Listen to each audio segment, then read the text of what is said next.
마가복음 3장 20절입니다. 20절부터 마지막 절까지입니다. 오늘 이 본문은 예수님의 사역의 핵심이 무엇인가 하는 것을 보여주는 그런 말씀인데요. 하나님 나라 복음을 위한 삶이다 하는 것을 말하고 있는 내용입니다. 먼저 이 본문을 보면 20절로 22절은 예수님에 대한 오해가 나오고 있죠. 그리고 23절로 30절이 그것에 대한 예수님의 답변이고요. 31절로 마지막 절은 하나님 나라의 새로운 가족에 대한 이야기로 마무리를 합니다. 이 하나님 나라의 가족에 대한 이야기는 20절로 22절, 특히 21절에 예수의 친족들이 그를 붙들러 나오는데 이는 그가 미쳤다 함이라 하는 이 미쳤다는 소문을 듣고 오는 이거하고 연관이 있죠. 그래서 오늘 말씀 전체는 하나님 나라의 복음과 거기에 참여하는 새로운 가족에 대한 이야기다, 이렇게 정리를 할 수가 있습니다. 먼저 20절로 22절 이 오해에 대한 이야기를 보면은요, 예수님이 집에 들어가시니 무리가 다시 모이므로 식사할 겨를도 없는지라. 예수님의 하루가 굉장히 바빴다 하는 이야기로부터 시작을 하는데 예수님이 미쳤다고 가족들이, 친족들이 붙들러 옵니다. 이게 이제 오해인 거죠. 친족들이 왜 그렇게 오해를 했는지는 성경이 설명을 하지는 않아요.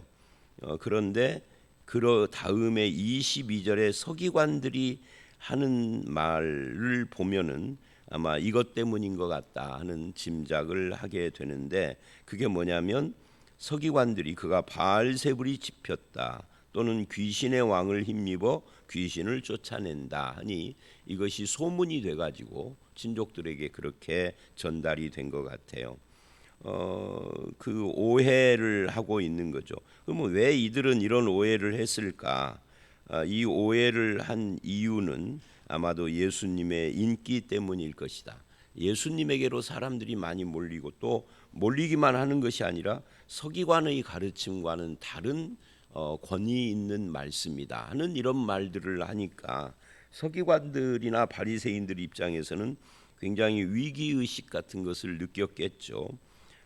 그래서 이런 오해를 하는데, 이런 걸 보면 예수님을 믿는 우리도 때로는 이런 오해와 모욕을 당하기도 합니다. 그것이 고난이 되기도 하죠. 이럴 때 우리가 마음의 상처를 받거나 또는 오기가 생기거나 원망을 하거나 포기를 하거나 뭐 이런 행동들을 하게 되는데, 사실은 그런 행동보다는 근원을 살펴서 본질을 이해하는 것이 더 중요한 것이다라고 생각을 해볼 수 있어요. 그 본질이 뭐냐? 그게 이제 예수님의 답변 속에 나오는 거죠. 근데 그 이야기를 보기 전에 여기서 우리는 또 한 가지 이런 오해를 하고 예수를 비난하는 사람들이 예루살렘에서 내려온 서기관들이었다. 이 서기관들은 종교가 업인 사람이죠. 성경을 필사하는 것이 원래의 본업인데 성경 필사를 계속 조상으로부터 내려오면서 대대로 하다 보니까 그것이 이제 일종의 성경이 요즘처럼 인쇄돼서 책으로 공급되고 요즘처럼 싸지 않으니까 성경을 소지한 사람들이 드물어요. 성경을 가지고 있는 사람들은 권세 있는 사람들, 굉장히 부자인 사람들, 그리고 회당이나 이런 곳에 성경이 있기 때문에 일반인들은 성경을 접할 수 있는 그런 기회가 없었어요. 그러니까 이것이 일종의 종교적인 권위가 되고 그런 삶을 조상 대대로 오다 보니까 성경에 대한 지식은 이들만 가지고 있는 것이 되는 거죠. 바리새인이나 서기관 같은. 그러니까 이게 엄청난 명예가 되고 또는 힘이 되어서 그것으로 일종의 어떤 자기들만의 카르텔 같은 것이 형성이 되고 이거를 침해받는 것을 절대 견딜 수가 없는 이런 사람들이 된 거죠.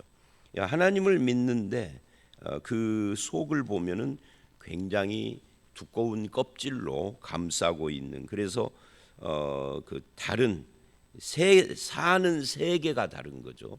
이제 그렇게 되어 있는 모습을 우리는 볼 수가 있고, 이것은 우리들 가운데도 해당될 수 있다라고 할 수 있습니다. 하나님을 믿는 사람은 하나님을 닮아야 되는데 종교의 겉껍질만 단단해지는 그런 경향, 이런 것은 우리가 주의를 해야 할 필요가 있는 거죠. 사람을 위로하고 사랑하고 격려하고 함께하고 저들의 그 잘못된 모습을 안타까워하고 이런 모습보다는 자기들은 다르다, 이게 전제가 되어 있는 그런 모습입니다. 그래서 이제 예수님이 대답을 하는 거예요. 이 오해에 대해서 23절서부터 30절인데 23절부터 26절은 부정적인 대답을 합니다. 예수님께서 비유로 말씀을 하시되 사탄이 어찌 사탄을 쫓아낼 수 있느냐. 이게 아주 정곡을 찌른 거예요. 사탄이 사탄을 쫓는다는 건 말이 안 된다. 예를 들면 하고 이제 예를 드는 거예요. 만일 나라가 스스로 분쟁하면 그 나라가 설 수 없고, 분쟁하는 나라가 설 수 없는 건 이건 너무나 당연한 거죠. 이번에 우리나라 국가대표가 아시안 게임에서 형편없는 성적으로 탈락을 했는데 어제 나오는 보도들을 보니까 선수들 안에 4분이 있었대요. 여기 그 이야기예요. 지금 원팀이라고 선전을 했는데 알고 보니까 원팀이 아니라 분열되어 있는, 그러니 이길 수가 없는 거죠. 나라가 분쟁하면은 설 수가 없고, 만일 집이 분쟁하면 그 집이 설 수 없고, 사탄이 자기를 거슬러 분쟁하면 설 수 없고, 사탄도 사탄의 역사를 하기 위하여서는 사탄의 조직 안에 서로 분쟁하지 않는다. 그런데 너희들은 지금 내가 귀신의 왕을 힘입어 귀신을 쫓아낸다는 모순된 이야기를 한다, 이렇게 대답을 한 거예요. 이거는 뭐 설명이 필요 없죠. 너무나 정곡을 찌른 거니까. 그리고 이제 27절서부터 30절은 핵심을 이야기를 합니다. 긍정적인 쪽에서. 그러면 예수님은 왜 이 땅에 오셨느냐? 예수님이 하는 이 귀신 쫓고 병을 고치고 하는 이 모든 사역은 어떤 의미를 가지고 있느냐? 부정적으로는 사탄이 스스로를 거슬릴 수 없다라고 딱 잘라서 저들의 비난을 아예 딱 처음부터 잘라버렸고요. 자신이 오신 이 예수님의 사역을 설명을 합니다. 그 핵심이 27절이죠. 이 27절은 마태복음 12장이나 요한복음 12장에도 나오는 말씀인데, 다만 요한복음 12장은 설명이 약간 좀 다른 방향, 이 초점이 좀 다르죠. 이 마태복음이나 마가복음은 결박이라고 하고, 요한복음은 이것을 사탄이 쫓겨났다라고, 쫓겨남이라고 표현을 합니다. 쫓겨남과 결박, 사실은 같은 의미예요. 왜냐하면 사탄은 여기서 강한 자로 표현이 됐는데, 사탄은 영적인 존재예요. 육체가 없습니다. 육체가 없는데 뭘로 그를 결박하겠어요? 이 결박했다라는 말은 실제로 무슨 밧줄로 결박했다 이런 의미는 아닌 거예요. 그래서 요한복음은 쫓겨났다 이렇게 표현을 한 거죠. 그래서 결박이라고 표현된 이것으로 무엇인가를 표현한 거죠.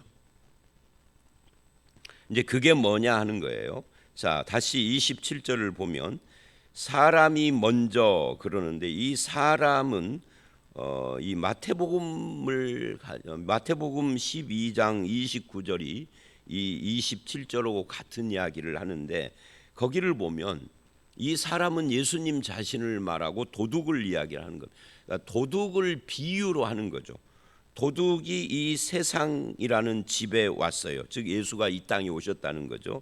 그러면 도둑질을 하려면 이 세상에서 사탄에게 사로잡혀 죄 가운데 사는 인생을 구원해내는 것을 건져낸다 이렇게 이야기를 하고, 여기서는 강탈이라고 합니다. 강탈이든 건져내든 사탄이 지배하는 죄의 세상에서 그를 건져낸다는 의미예요. 그러려면 강한 자, 즉 사탄을 결박부터 해야 하지 않느냐, 그런 이야기입니다. 맞습니다. 도둑이 어떤 집에 들어가려면 집주인을 묶어놓고 도둑질을 하는 것이지, 집주인을 그냥 놔두고 활보를 할 수는 없는 거죠. 근데 그 이야기를 하는 거예요. 그래서 예수님이 이 땅에 오신 이유는 사탄을 결박하기 위해서인데, 왜 사탄을 결박하려고 하느냐면 그 집에 있는 세간, 즉 사람들을 강탈, 즉 구원해 내기 위해서다. 그래서 이 사탄을 결박했다 하는 것을 보여주는 것이, 그게 바로 귀신을 쫓고 병을 고치는 행위다 하는 거예요. 그래서 이 결박이라는 말은 결국은 사탄을 줄로 묶었다는 의미가 아니라 사탄의 역사가 예수 안에서 제한이 되는 것을 말하고 있는 거죠. 그리고 그 반대쪽에서는 사탄에게 붙들려서 죄인으로서 종노릇하던 사람이 강탈, 즉 구원받은 행위가 나오는 거예요. 그래서 사람의 구원은 반대쪽에서 사탄의 결박이다.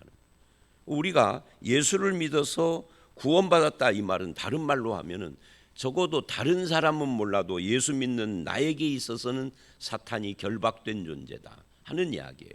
이걸 요한복음으로 말하면 쫓겨난 존재다. 요한은 뭐라고 하느냐는, 요한복음에서는 쫓겨났다 그러지만 같은 요한이 쓴 요한계시록에는 참소하는 자리에서 쫓겨났다 그래요. 참소한다는 것은 무슨 말이에요? 나를 하나님 앞에서 죄인이라고 고발한다는 이야기죠. 그래서 예수 믿는 사람은 이제 참소를 당하지 않아요. 참소를 안 당한다 이 말은 죄인이라는 정죄를 안 당한다는 거죠. 이것을 바울은 이제는 죄와 사망의 법에서 해방됐다 이렇게 이야기를 하는 겁니다.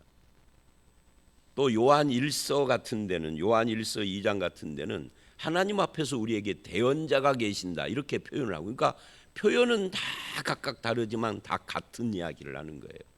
우리는 죄로 정죄를 안 당한다. 사탄에게 참소를 안 당한다. 사탄의 지배에서 벗어났다. 이걸 결박이라고 하는 겁니다. 그러나 안 믿는 사람에게는 사탄은 결박된 존재가 아닌 거예요. 쫓겨난 존재가 아닌 거예요. 지금도 계속해서 정죄를 받고 죄의 종노릇을 하고 그러는 거죠. 근데 믿는 자는 이제 거기서부터 해방됐다는 거죠. 히브리서 2장 14, 15절을 보면은 사탄의 일을 예수님께서 사탄의 일을 멸하셨다 이렇게 말을 하기도 하고, 요한일서 3장 8절도 그런 이야기를 합니다.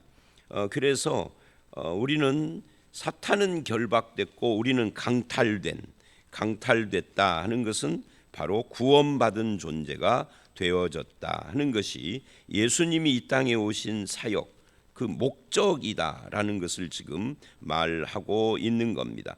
그래서 우리에게서는 마귀가 멸하여졌고 마귀의 일이 더 이상 통하지 않게 되어진 존재입니다.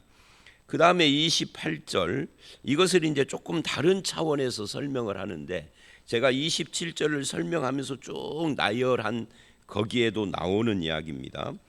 내가 진실로 너희에게 이르노니 사람의 모든 죄와 모독하는 일은 죄 사함이죠. 을 얻되 29절, 누구든지 성령을 모독하는 자는 영원히 사함을 얻지 못하고 영원한 죄가 되느니라. 이는 그래요. 그래서 29절에 성령 모독죄는 영원히 사함을 못 받는다 그러는데, 이 성령 모독죄가 무엇이며 그렇게 되는 이유가 무엇인가 하는 것을 우리가 생각을 해봐야 합니다. 우선 성령을 모독한다라고 하는, 이걸 다른 곳에는 성령 회방죄라고 하는데요. 이 성령 회방죄, 성령 모독죄를 많은 사람들이 어떻게 이해를 하느냐면 성령의 은사를 부정하는 죄다라고 오해를 합니다. 근데 여러분, 성령을 모독하는 것과 성령의 은사를 부정하는 것은 다른 거예요. 성령의 은사를 부정하는 것은 신학적인 견해이고요.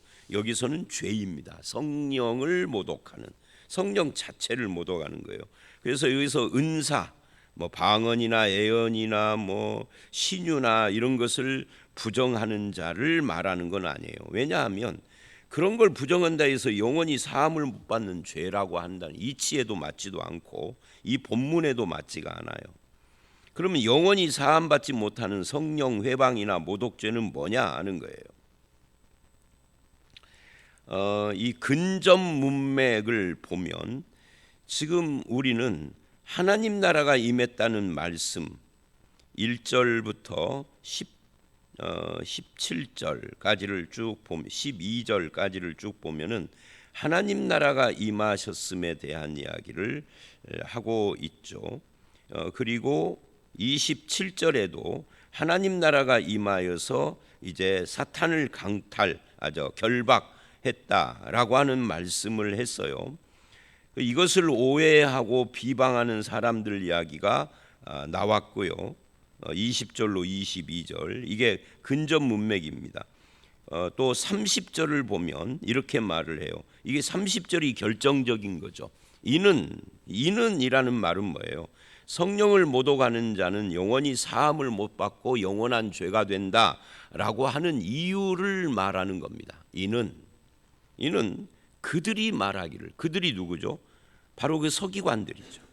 서기관들이 말하기를 예수님이, 여기서 예수님이가 빠져 있는데 원문에는 있다 이 말이 아니라 읽기에 예수님이를 넣어서 읽으면 이해가 된다는 거죠. 그들이 무슨 말을 했느냐면 예수님이 더러운 귀신이 들렸다 함 이러라 이 말은 그렇게 말했기 때문이다 그 말이에요. 그러니까 예수님이 귀신 들려서 귀신이 귀신을 내쫓는다라고 하는 말을 하는 그것이 바로 성령을 모독하는 자, 성령 회방죄가 그거다 그 말이에요. 쉽게 말하면 결국은 예수 그리스도와 그의 사역을 거부하는 것을 성령 회방죄라고 한다 그 말입니다. 그러니까 모든 죄가 사함을 받지만 예수를 부정하는 죄는 영원히 사함 못 받는다는 이야기를 하고 있는 거예요. 이것이 근접 문맥뿐만이 아니라 먼 문맥은 뭐죠? 성경 전체의 문맥이죠. 성경 전체의 문맥을 보면 성경은 그 어떤 죄라도 사함받지 못할 죄는 없다라고 그래요. 예를 들면 여러분, 사울이 교회를 핍박을 하되 예수 믿는 사람들을 잡아 가두고 죽이기까지 했습니다. 그죠? 엄청난 죄를 지은 거죠. 사람을 죽인 것도 엄청난 죄인데 예수 믿는 사람을 잡아 죽이고 그랬습니다. 복음의 원수였죠. 그래서 스스로도 회방자요, 핍박자요, 살인자라고 하잖아요. 그런데 그가 회개하고 예수를 영접하자 사도 바울이 됐어요. 그러면 용서 못 받을 죄가 없는 거죠. 어떤 죄든지. 그래서 사도 바울이 로마서에서 이렇게 말을 해요. 누구든지 그의 이름을 부르는 자는 구원을 받으리라. 누구든지에는요 이완용이도 들어가는 겁니다. 그죠? 대한민국이라는 나라를 일본에게 팔아먹은 놈도 만약에 가정이지만 회개하고 예수를 믿으면 용서받고 구원받는 것이 성경이 말하는 거예요. 그러면 어떤 죄도 용서 못 받는 죄는 없는 거죠. 단지 영원히 용서 못 받는 죄가 딱 하나 있는 거예요. 그게 뭐죠? 예수님을 거부하는 죄죠. 끝까지 예수를 거부하면 그건 용서 못 받는 거죠. 그러나 평생 예수를 거부했어도 마지막에 예수님을 인정하고 받아들이고 죄를 고백하고 예수님을 신앙으로 모시면 구원받는 거죠. 용서받는 거죠. 그러니까 여기서 말하는 성령 모독죄는 예수님을 영원히 거부하는 죄를 말하는 거예요. 그런데 왜 그걸 성령 모독죄 또는 성령 회방죄라고 부르느냐 하는 이야기예요. 이게 중요하죠. 왜냐하면 여러분 성령님이 하시는 가장 중요한 일이 뭐죠?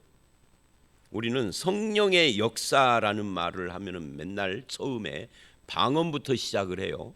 그런데 성경을 잘 읽어보시면 성령의 역사의 가장 중요한 첫 번째는 방언 주고 신유 은사를 주고 예언을 이게 아니고요. 우리가 예수 그리스도 밖에 있던 우리가 예수 그리스도 안에 들어가도록 나를 예수님 안에다가 집어넣는 일을 하는 것이 성령의 역사예요. 즉 나를 예수 믿도록 구원하는 것이 성령이 하시는 일이다 그 말이에요. 그래서 로마서나 갈라디아서나 이런 데를 보면 성령으로 아니하고는, 고린도 전서도 마찬가지고, 성령으로 아니하고는 예수를 주라 하실 수 없다. 이걸 거꾸로 말하면 무슨 말이에요? 내가 예수님을 주님이라고, 하나님을 아버지라고, 나의 아버지라고 그렇게 부르는 것은 몽땅 다 성령께서 내 마음속에서 역사하시는 것이다, 그 말이에요. 그러니까 결국 예수를 거부하는 것이 성령을 회방하는 거예요. 어떤 성령이죠? 예수 그리스도를 고백하게 하는, 그것을 부정하고 예수를 귀신 들렸다고 하고 예수를 비난하고 이런 거단 말이에요. 근데 이렇게 했던 사람도 회개하고 예수를 인정하고 받아들이면 구원받고 용서받는 거죠. 그래서 이 본문은 결국은 성령께서 역사하시는 그것을 끝내 거부하는 자를 말하는데, 성령의 역사의 핵심이 뭐냐? 예수 그리스도의 몸 안에 나를 집어넣는 것을 말하는 거다. 그걸 거부하는 것이다. 고린도전서 12장 13절을 보면 성령의 역사를 몸 안에 집어넣는 것이라고 분명히 말을 하거든요. 예수의 몸 안에 집어넣는 것이다. 그래서 그런 사람은 사죄를 못 받고 지옥에 간다는 이야기를 지금 이렇게 말을 하는 겁니다. 그래서 이 본문을 해석하는 22절로 30절, 특히 29절을 해석하는 해석의 첫 번째 출발은 바로 이 30절에 있습니다. 그들이 말하기를 예수님이 더러운 귀신 들렸다라고 모독하기 때문에 성령을 모독하는 자는 사함을 못 받는다라고 말한 것이다, 그런 뜻이에요. 자, 이 마가복음은 간단한 기록을 통해서 핵심을 말을 했어요. 이 핵심을 말을 했다라는 것이 왜 중요하냐면, 다른 성경, 누가복음이나 마태복음이나 이런 곳을 해석을 할 때에는 이렇게 간단한 기록을 하지 않았기 때문에 똑같은 그 성령 회방죄 이야기가 나오지만 이걸 해석할 때 예를 먹어요. 근데 마가복음의 도움을 받으면 핵심이 이거구나 하는 것을 알 수 있어요. 예를 들면 오늘 말씀 28절과 똑같은 것을 마태복음은 12장 31절에서 말을 하거든요. 그런데 거기에서도 성령 모독죄를 이야기하는데 그 다음에 이 오늘 말씀 30절 같은 설명이 안 나오고 열매로 나무를 안다 하는 그런 말씀으로 쭉 이어지고 끝나버려요. 그러니까 성령 모독죄가 뭔가 하는 것을 이해하기가 쉽지가 않은 거죠. 조금 더 먼 문맥을 좀 봐야 하는 거죠. 그래서 먼 문맥을 조금 이렇게 아주 먼 성경 전체가 아니라 그 본문에서 조금 더 먼 문맥을 보면 이제 거기서도 바리새인들이 귀신의 왕 바알세불을 힘입어서 예수가 귀신을 쫓는다라는 비난이 나오기는 하나 이 마가복음처럼 정확하게 간략하게 이렇게 딱 짚어주지를 않아요. 그래서 이 말씀이 굉장히 중요합니다. 오늘 본문 말씀이 이걸 이제 누가복음이나 마태복음을 해석할 때도 참고를 해야 할 필요가 그래서 있는 거예요. 자, 그리고 나서 31절 이하의 가족 이야기를 하는데 이 가족 이야기에서 우리가 봐야 할 부분이 무엇이냐면 이제 예수의 어머니와 동생들이 찾아와서 예수를 불렀다 그래요. 이들은 21절에 친족들이 미쳤다 하고 이제 소문을 서기관들이 하는 말을 듣고 찾아온 것과 비슷한 의미로 찾아왔을 거예요. 그러자 예수님이 이렇게 이야기를 합니다. 누가 내 어머니며 동생들이냐? 마치 이 말씀만 보면 가족을 부정하는 것처럼 그렇게 보여요. 그러나 중요한 것은 35절입니다. 누구든지 하나님의 뜻대로 행하는 자가 내 형제요 자매요 어머니다. 그래서 여기서 말하는 형제 자매 어머니라는 것은 혈연이 아니라 신앙 고백을 하는 사람들, 신앙 안에서 새로운 공동체에 대한 이야기를 하고 있는 겁니다. 그게 하나님의 뜻대로 행하는 자다. 그래서 하나님 나라의 새로운 가족 공동체, 그게 뭐냐? 그게 교회예요. 이 사람들은 하나님의 뜻에 순종하는 사람들이죠. 예수님은 혈통이나 가문, 인종, 지역, 사상 이런 것을 뛰어넘어서 신앙의 공동체를 지금 세워가고 있다. 이걸 우리는 하나님 나라라고 말을 합니다. 하나님 나라가 예수 그리스도를 신앙으로 고백하는 사람들 속에 이제 오게 된 거죠. 그들이 함께하는 이것을 교회라고 그렇게 부르는 겁니다. 그래서 저와 여러분은 신앙의 가족이 된 거예요. 그래서 식구라고 그러죠. 교회 식구들 이러는데, 식구가 밥을 같이 먹는 사람들이잖아요. 예배 끝나고 밥 안 먹고 그냥 집으로 가는 사람은 식구가 아닌가요? 아니죠. 그거는 아니고요. 밥을 안 먹어도 한 교회에 속하여서 같은 예수 그리스도와 그 아버지 하나님을 함께 예배하는 사람들을 우리는 신앙 공동체 교회라고 합니다. 이 교회는 우리 교회 서부중앙교회만이 아니라 우리 교회 울타리를 넘어서서 하나님을 아버지로 예수를 구주로 믿는 전 세계의 모든 사람들이 사실은 얼굴은 모르지만, 교제가 없지만 영적으로는 하나의 공동체를 형성하고 있는 거예요. 그래서 하나님 나라의 새 가족으로 마무리를 하는데 왜 이렇게 하느냐면, 친족들이 붙들러 오고 예수의 어머니 동생들이 찾으러 왔는데 이들이 다 서기관들의 비난에 물들어 가지고 이런 오해를 하고 있어서 예수님은 그렇지 않고 예수를 영접하고 예수님과 하나가 돼서 하나님의 뜻을 행하는 자가 진정한 가족이라는 것으로 마무리를 한 거예요. 자, 오늘 말씀 여기까지입니다. 우리들도 예수님을 오해할 때가 있습니다. 그러나 그 오해는 하나님의 말씀으로 돌아오면은 해결이 되고요. 특히 우리는 예수를 믿음으로 그 사탄의 결박에서 풀려난 해방된 자들입니다. 예수 그리스도를 모독하고 거부하는 자가 아니라 예수 그리스도를 영접하여 새로운 가족, 교회라고 하는 공동체에 속한 자들이 되었습니다. 이 교회 생활을 통해서 하나님의 뜻을 행하는 하나님의 백성으로서의 삶을 살아가는 저와 여러분들이 다 되시기를 주의 이름으로 축원합니다. 함께 기도하겠습니다.